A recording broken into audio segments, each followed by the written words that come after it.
Então, pessoal, vamos lá começar agora a nossa aula 2 de instalações elétricas, falando sobre circuitos elétricos.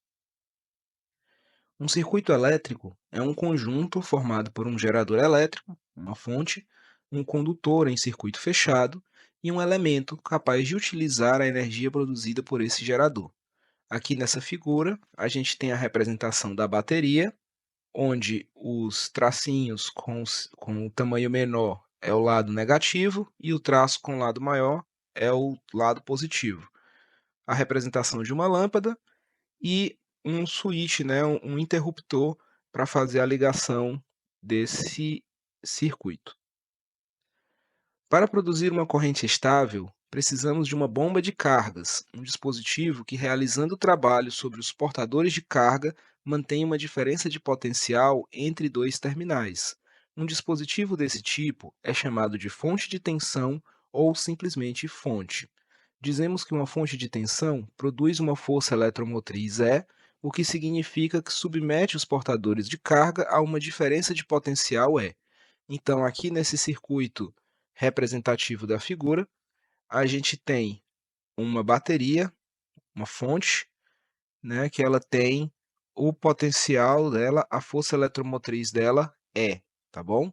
Essa força eletromotriz, ela sempre vai estar orientada do lado negativo para o lado positivo da fonte, e a corrente que sai dela vai sempre sair também nesse sentido, certo? Circulando aqui a correntezinha aí, passando por uma resistência R. A força eletromotriz é representada por uma seta que vai do terminal negativo ao positivo da fonte. No interior da fonte, os portadores de carga positivos se movem de uma região de baixo potencial elétrico e, portanto, de uma energia potencial elétrica, o termo negativo, para uma região de alto potencial elétrico e alta energia potencial elétrica, o terminal positivo. É por essa convenção que a gente utiliza essa movimentação aqui, tá bom?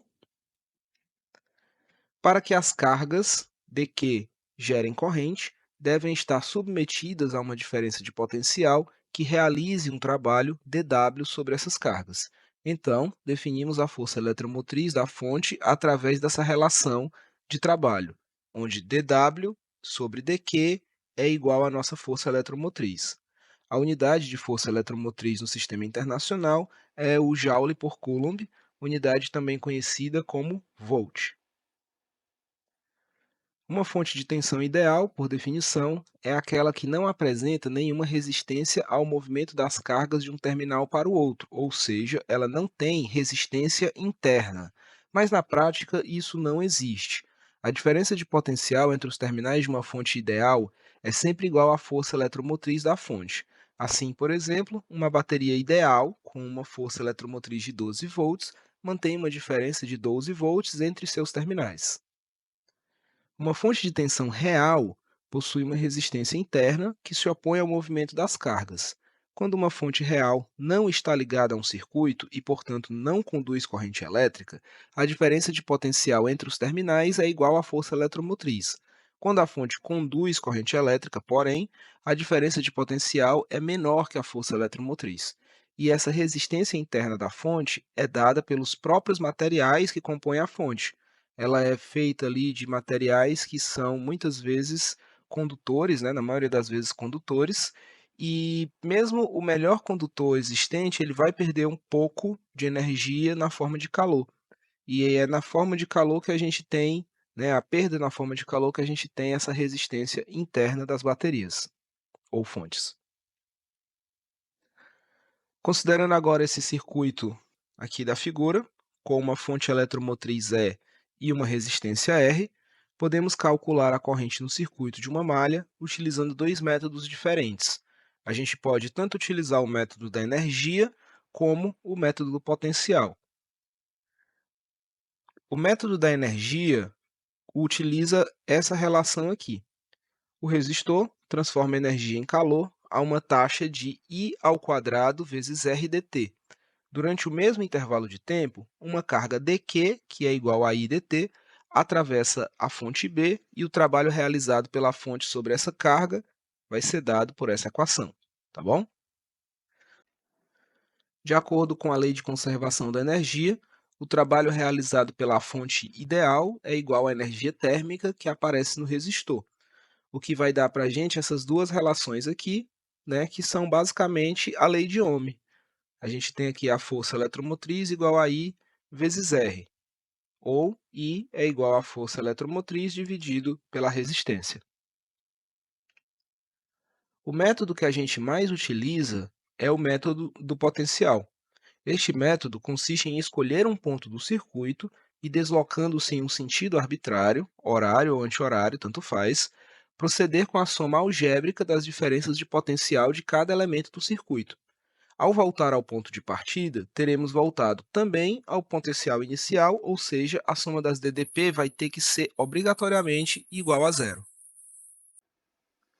Esse método do potencial baseia-se na lei das malhas de Kirchhoff, que diz que a soma algébrica das variações de potencial encontradas ao percorrer uma malha fechada é sempre igual a zero. As leis de Kirchhoff foram criadas e desenvolvidas pelo físico alemão Gustav Robert Kirchhoff, que viveu no século XIX. Para facilitar o estudo das malhas, podemos formular outras duas regras adicionais para calcular as diferenças de potencial produzidas pelos dispositivos que encontramos ao longo do circuito: as regras das resistências e a regra das fontes. A regra das resistências diz que, quando atravessamos uma resistência no sentido da corrente, a variação do potencial é menos I vezes R. E quando atravessamos uma resistência no sentido oposto, a variação é mais I sobre R. Já a regra das fontes diz que, quando atravessamos uma fonte ideal do termo negativo para o positivo, a variação do potencial é mais a energia eletromotriz, e quando atravessamos uma fonte no sentido oposto, a variação é menos a energia eletromotriz. Na prática, isso quer dizer que, quando a gente estiver percorrendo uma malha utilizando a regra dos potenciais, a gente vai colocar positivo para a fonte que estiver no mesmo sentido da corrente e negativo para a multiplicação da corrente vezes a resistência. Os dois elementos sempre vão ter sinal trocado. Toda fonte real possui uma resistência interna, que vamos denotar aqui como R minúsculo, devido aos materiais condutores que existem em seu interior, como a gente já falou antes. Se a gente considerar aqui um circuito com uma fonte real e uma resistência externa R maiúsculo, aplicamos a regra das malhas no sentido horário e encontramos essa relação: E menos IR minúsculo menos IR maiúsculo igual a zero, o que implica que a corrente que passa, né, por essa fonte, ela pode ser dada pela força eletromotriz dividido pelo somatório dessas resistências, a resistência externa mais a resistência interna. E é assim que a gente geralmente faz um cálculo experimental da resistência interna de uma fonte. Vamos ver agora um exemplozinho resolvido de aplicação do método dos potenciais. Para determinar a diferença de potencial entre dois pontos de um circuito, começamos em um dos pontos e percorremos o circuito até o outro ponto, somando algebricamente todas as variações de potencial que encontramos no percurso.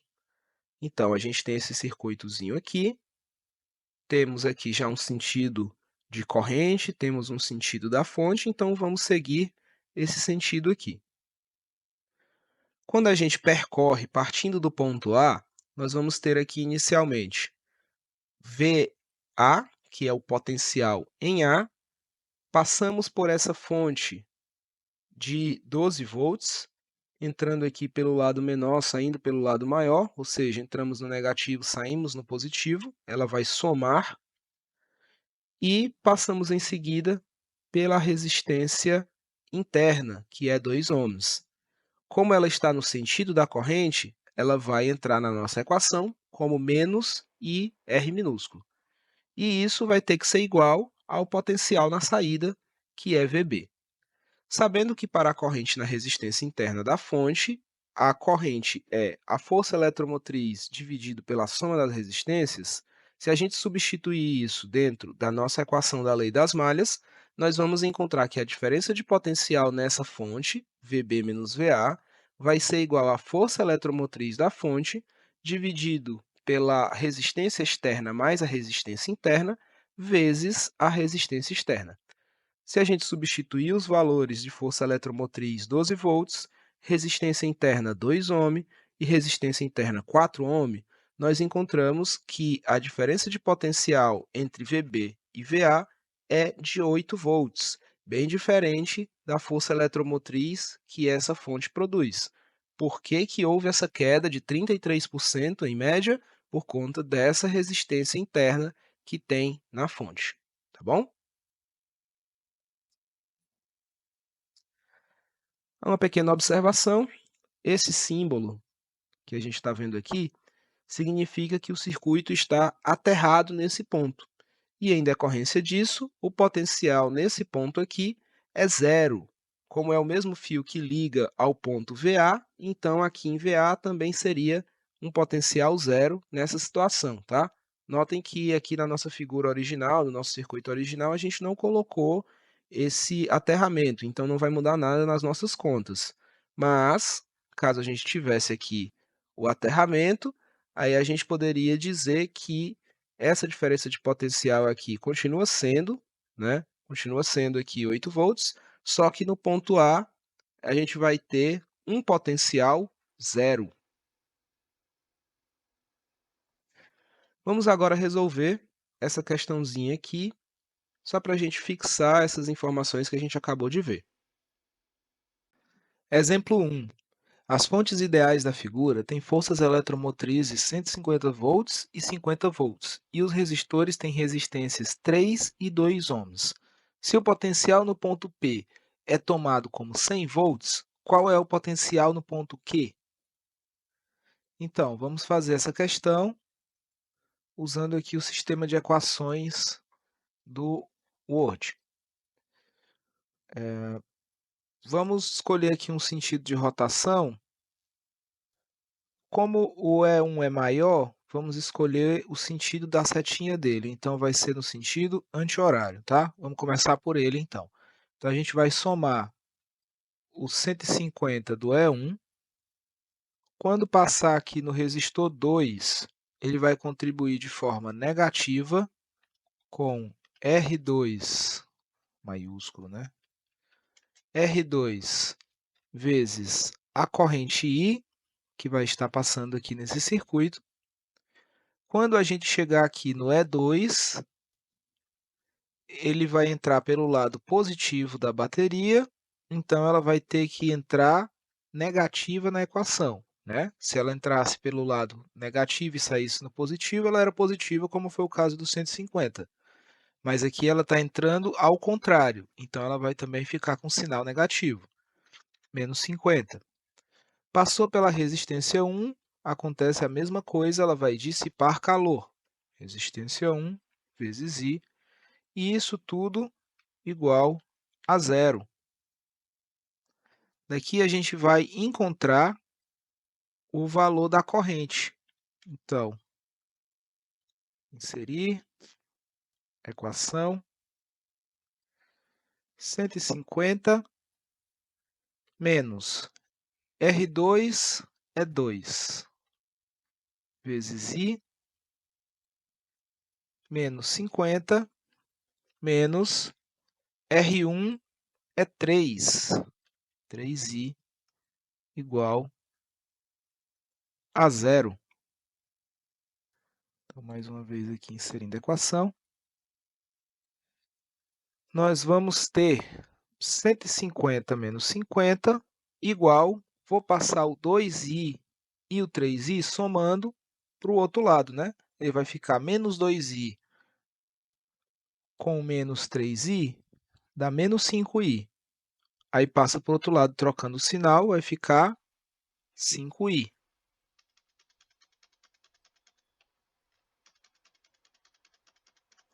Então, a gente vai ter que 5i é igual a 150 menos 50, 100.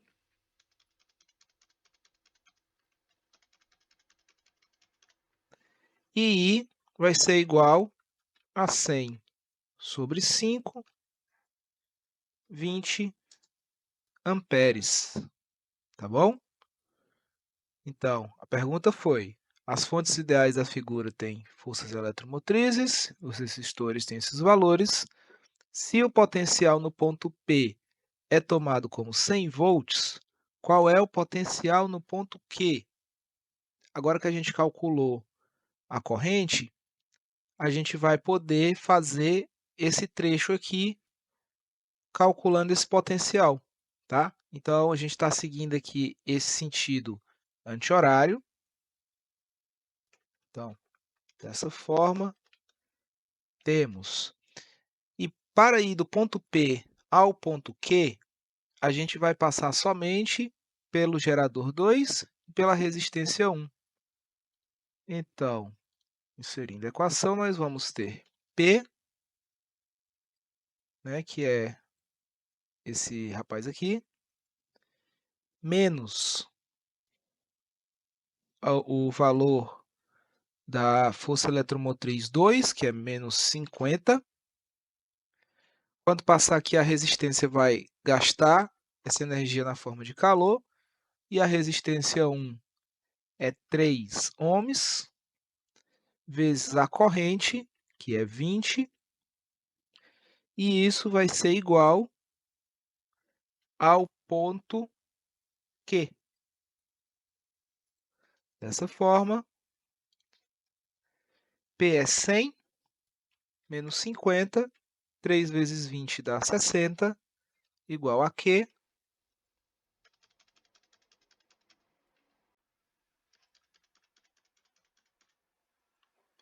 Então, nós temos que Q vai ser igual a 100 menos 110, menos 10 volts.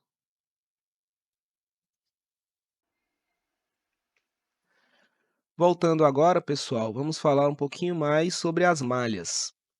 Se a gente pegar como exemplo essa malha que está aqui do lado, nós podemos dizer que cada ponto dessa malha é chamado de um nó. E nessa malha nós temos 4 nós. Os nós A, B, C e D. Os trechos de fio por onde passa uma corrente constante são chamadas de ramos. E nesse circuito aqui nós temos 3 ramos. Nós vamos ter aqui o ramo B, A, D. Por que eu estou seguindo esse sentido? Porque é o mesmo sentido da fonte, então B, A, D. Temos o ramo também B, C, D, né? Estou seguindo também o sentido da fonte, B, C, D. E temos o ramo B, D, que eu agora estou seguindo aqui o sentido da corrente, né? BD, tá certo? Então, são os 3 ramos que a gente tem, são os 3 segmentos de fio por onde passa a corrente constante. Como a carga total não pode mudar, a corrente total que chega em um nó tem que ser igual à corrente total que sai. Então, quando a gente chega, por exemplo, aqui no nó D, a gente está recebendo a corrente 3, que vem do ponto B, né, do nó B, e a gente está recebendo a corrente I1, que vem do nó A.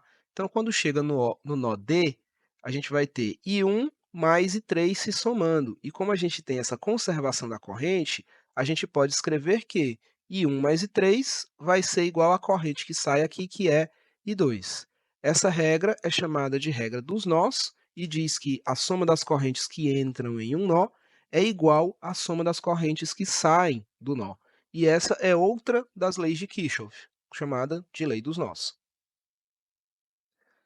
As duas ferramentas básicas utilizadas na análise de circuitos são, então, a lei das malhas e a lei dos nós.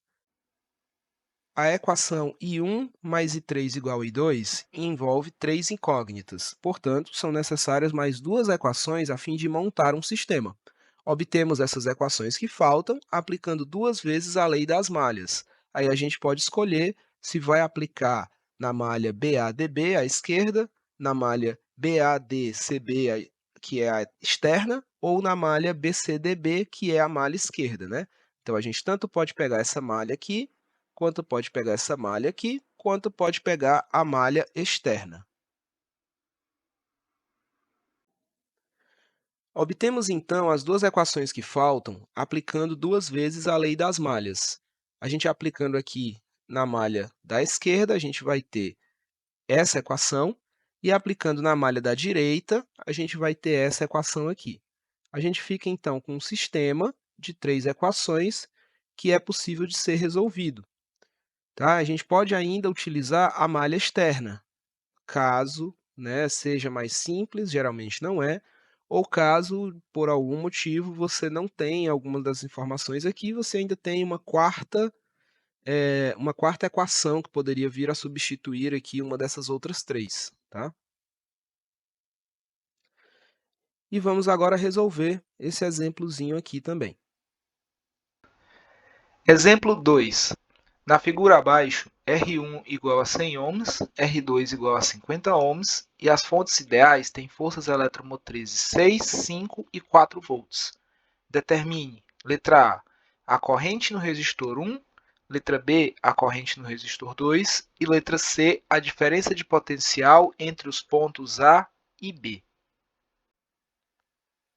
Sendo assim, nós temos menos 6 volts menos R2 vezes a corrente que passa por R2, que seria a corrente 1 no circuito 1, né, na malha 1 de cima, mais E3, 4 volts, mais E2, que são outros 5 volts.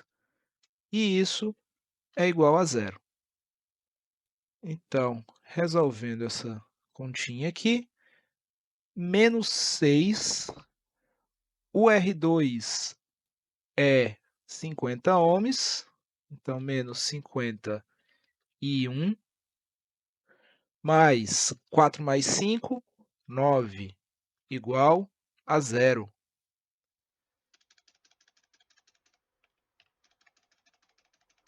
Então, daqui a gente tem menos 51 igual 9 menos 6 dá 3 positivo e passa para o outro lado negativo. E aqui a gente vai ter então que I1, que é a corrente no resistor 1, no resistor 2, perdão, é igual a 3 sobre 50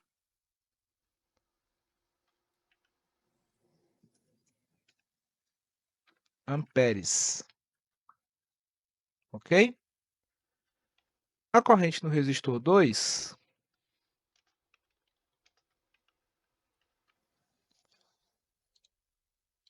é até mais fácil de calcular, porque ele está sozinho ali, isolado com uma fonte, né? Então, considerando no sentido horário, na verdade, vamos considerar no sentido horário, que é o mesmo do de cima, a gente vai ter menos E2, que é menos 5, menos R1, que é a resistência, vezes a corrente I2 igual a zero.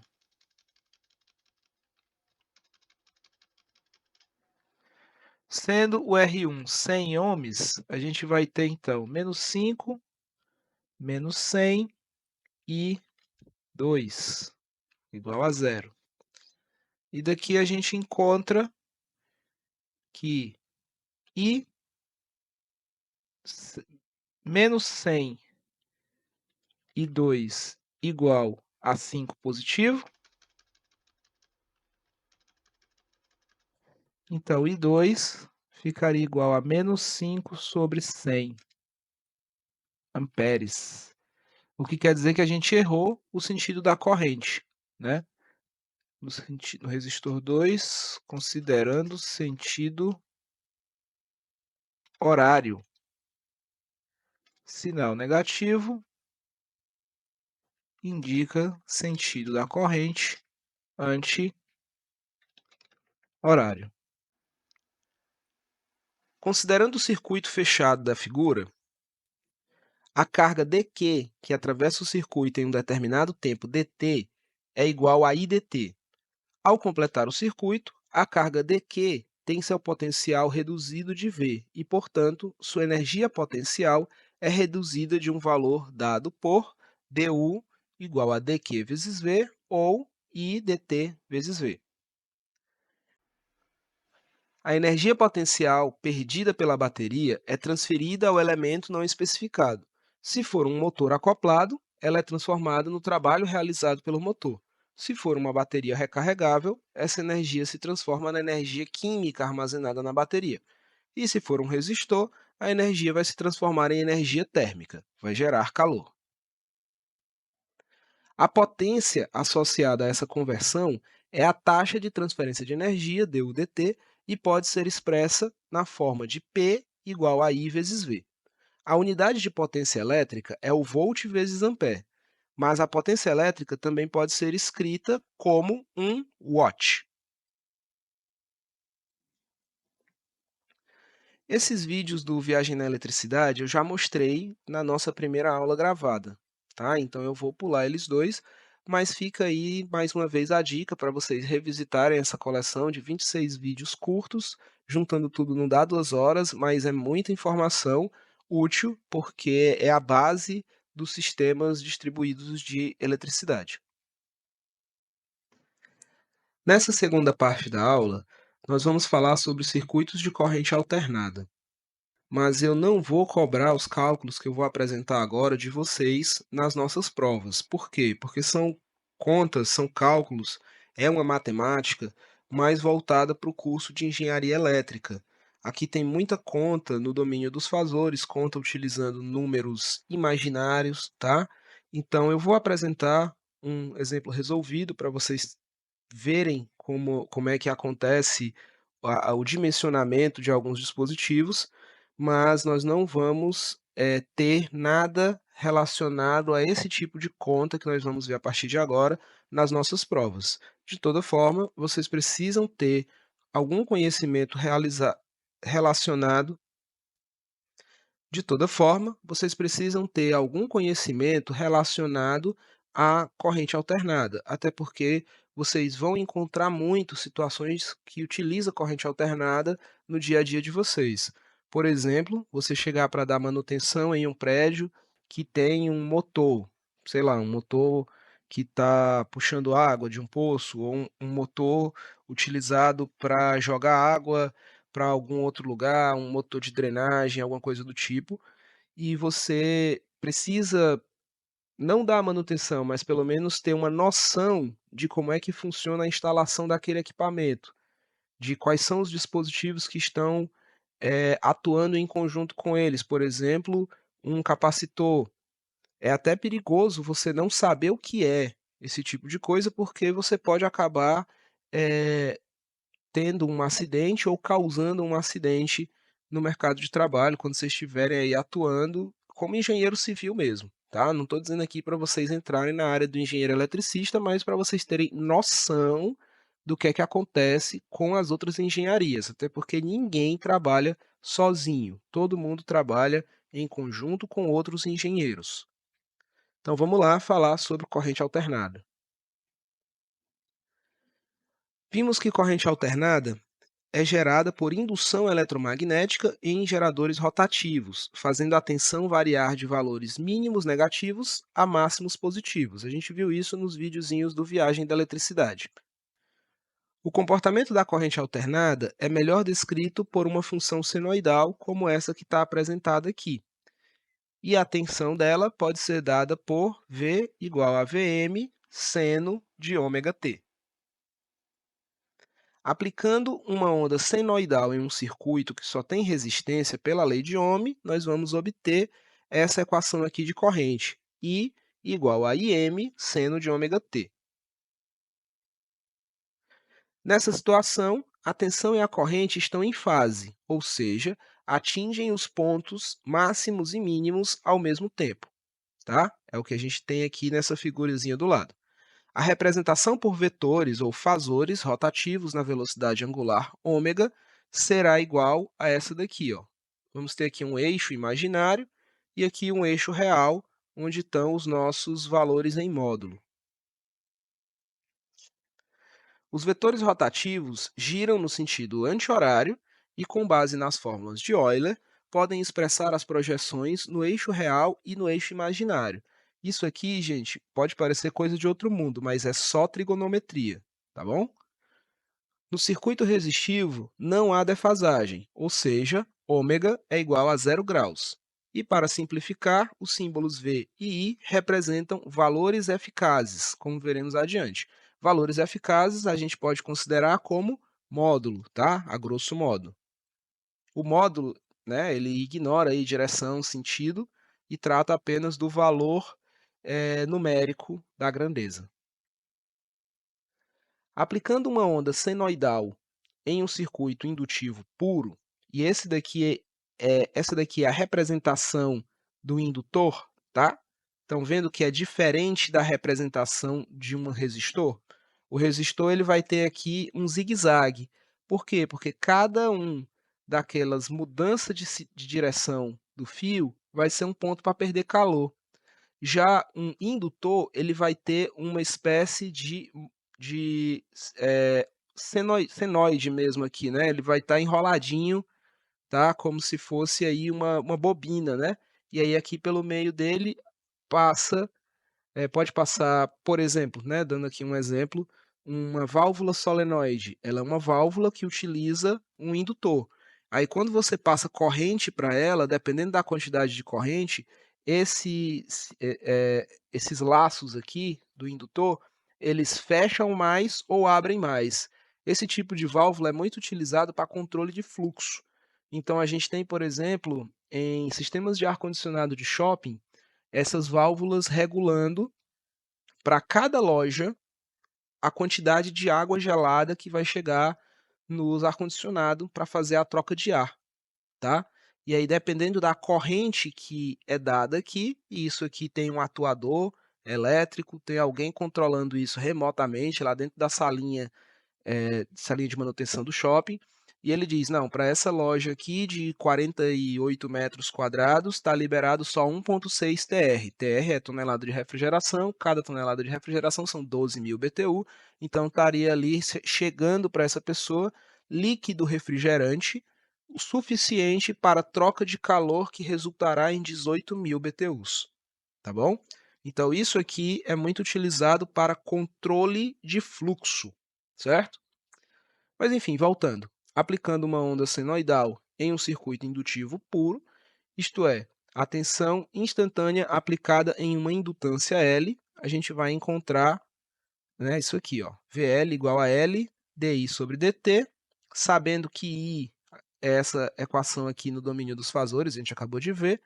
Quando a gente deriva, a gente encontra esse VL aqui, tá?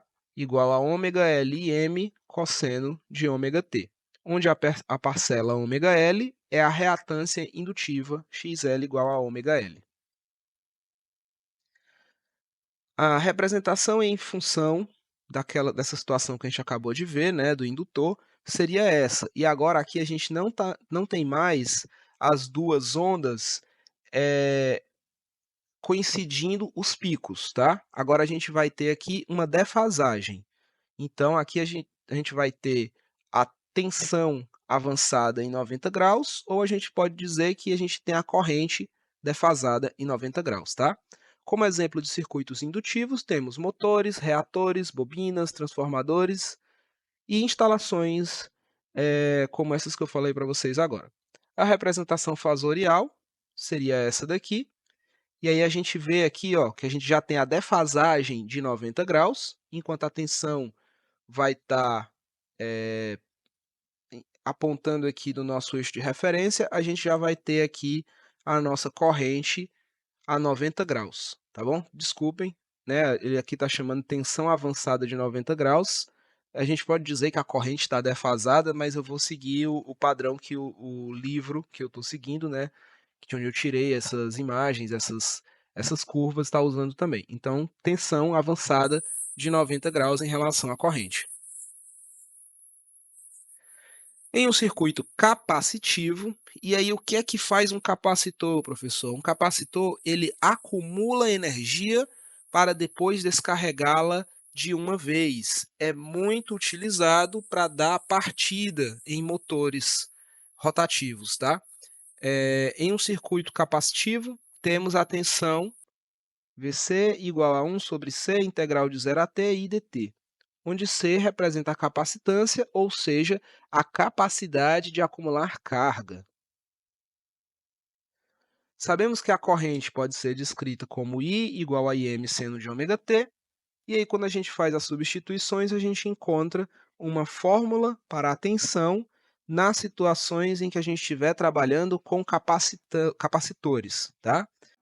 Onde a parcela 1 sobre WC é a reatância capacitiva. Olhando agora aqui na representação em curvas, a gente vai ter uma tensão atrasada de 90 graus sobre a corrente, certo? Então, a tensão agora vai estar atrasada com relação à corrente. Professor, mas a tensão não está na frente? Como é que ela está atrasada? É porque ela saiu depois, ó.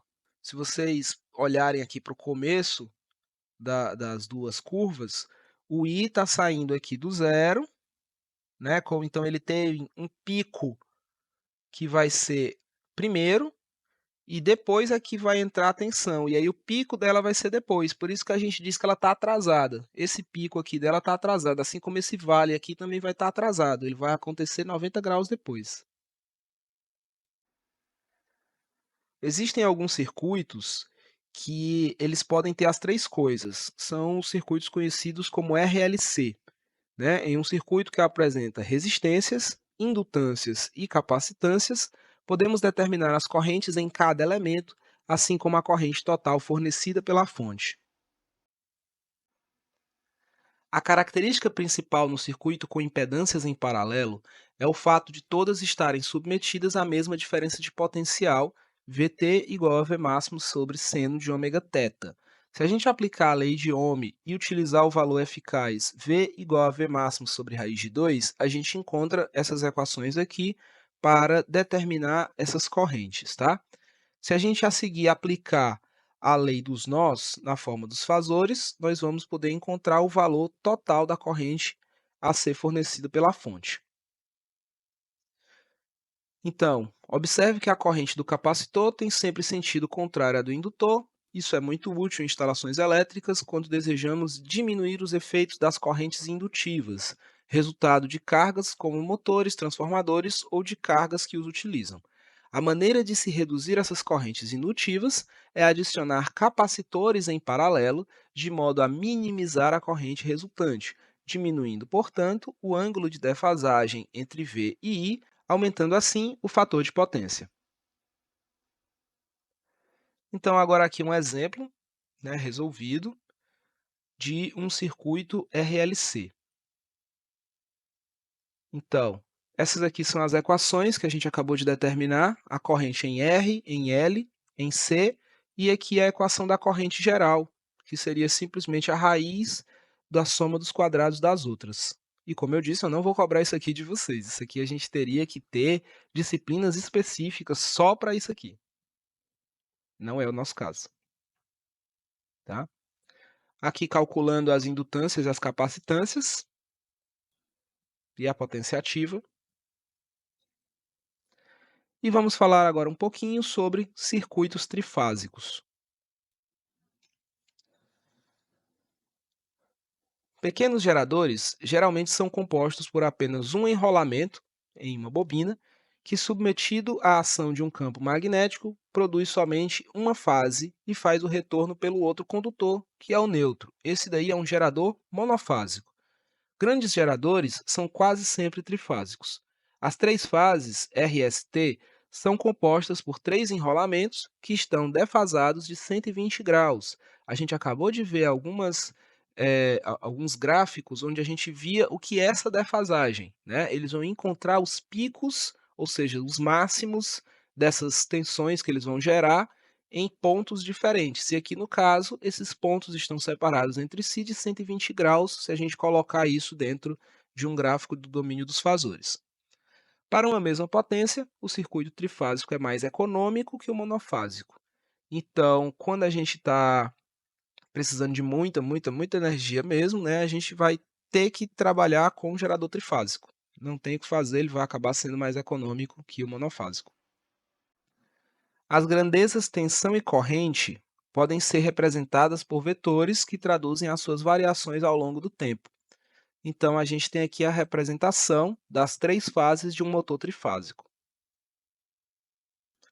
A potência elétrica em circuitos de corrente contínua ou de corrente alternada monofásica com carga resistiva, isto é, lâmpadas incandescentes, ferro elétrico, chuveiro elétrico e etc., é dada pela equação P igual a V vezes I. No entanto, quando a carga possui motores ou outros enrolamentos, aparece no circuito uma outra potência que o gerador deve fornecer, a potência reativa. Então, assim, nós temos três tipos de potência. A potência ativa é aquela que produz trabalho, P. A potência reativa é aquela trocada entre gerador de carga e carga devido aos elementos indutivos e capacitivos, Q. E a potência aparente é a soma vetorial das duas potências anteriores, que a gente vai denotar por N. Essas potências se relacionam segundo essa soma vetorial, N igual a P mais Q. Em circuitos com motores ou outros enrolamentos, a tensão ou voltagem se adianta em relação à corrente de um certo ângulo θ. Quando são representados em gráfico, a gente tem isso aqui.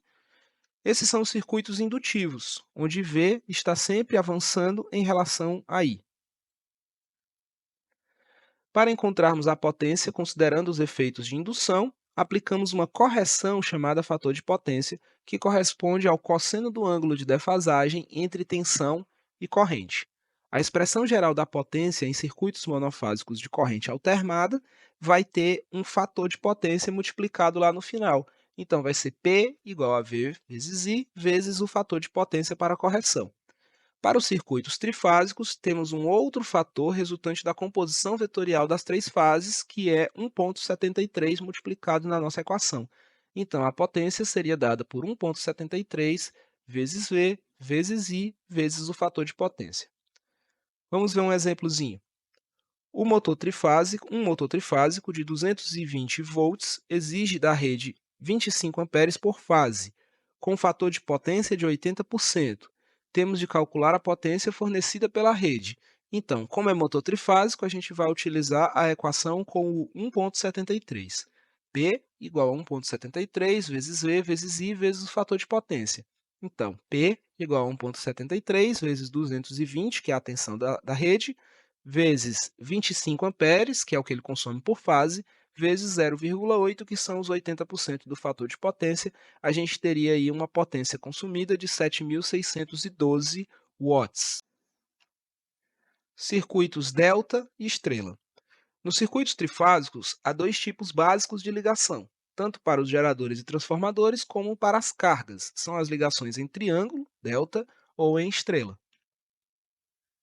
Supondo que A, B e C sejam os terminais dos enrolamentos de um motor trifásico, recebendo tensões entre fases VAB, VBC e VCA de um gerador, os quais a gente já sabe que são defasadas em 120 graus, as correntes IA, IB e IC são chamadas correntes de linha e, no caso, são iguais em módulo, porém defasadas em 120 graus entre si. Dizemos que as correntes são iguais porque o circuito trifásico de um motor é dito equilibrado. E essa daqui é a ligação que a gente chama de circuitos em delta. As correntes de linha serão a soma vetorial das correntes de fase. Então, IA igual a IAB mais IAC, IB igual a IB mais IBC e IC igual a ICA mais ICB. A gente pode ter também a ligação em estrela. Nesse tipo de ligação, juntam-se em um único nó um terminal de cada elemento. Esse ponto comum constitui o neutro da ligação e, nos sistemas elétricos mais usuais no Brasil, o neutro é ligado à Terra. As correntes IA, IB e IC são as correntes de linha, porém, nesta ligação, temos dois tipos de tensões: tensões entre fases ou tensões compostas e as tensões entre fase e neutro. A relação entre as tensões de fase e as de fase e neutro é sempre a raiz quadrada de 3, ou seja, 1,73, que é daí também que vem o fator da nossa equação que a gente acabou de ver. A ligação em estrela tem como grande vantagem termos duas tensões diferentes disponíveis em nossa rede, possibilitando ligar, por exemplo, motores ou lâmpadas em 127 ou 220 volts. As cargas dos grandes edifícios são quase sempre ligadas em estrela, pois se constituem de diversas cargas monofásicas e, no conjunto, comportam-se como uma carga trifásica ligada em estrela. Se as cargas estão equilibradas entre as fases, ou seja, se existe o mesmo valor de corrente entre fase e nêutron, a corrente resultante no nêutron é nula, como a gente inclusive viu em um dos vídeos da viagem na eletricidade. A potência em circuitos trifásicos equilibrados é 3 vezes a do circuito monofásico. Então, P igual a 3 vezes IA vezes VAN cosseno de θ. E aqui um outro exemplozinho. Um edifício residencial possui 10 apartamentos, cada um com carga monofásica em 127 volts, igual a 4.000 watts, somente de iluminação. Como seriam dimensionados os cabos alimentadores do prédio pelo critério de capacidade de corrente? Então, a gente tem aí 4.000 watts em 10 apartamentos, o que daria um consumo de 40.000 watts. E aplicando na nossa equação, a gente vai ter raiz de 3 VI cosseno de θ, que seria a alimentação do prédio, porque é trifásica, né? A gente já viu que ele é considerado trifásico, apesar das alimentações individuais serem monofásicas. E aqui a gente teria a tensão, raiz de 3 vezes 127, 220 volts. Substituindo isso nessa equação aqui, ó, nós vamos encontrar uma corrente de 105 amperes. Tá? Então, desse modo, os 3 condutores de fase e o nêutron serão dimensionados para 105 amperes, que é a corrente máxima aí que ele vai precisar suportar.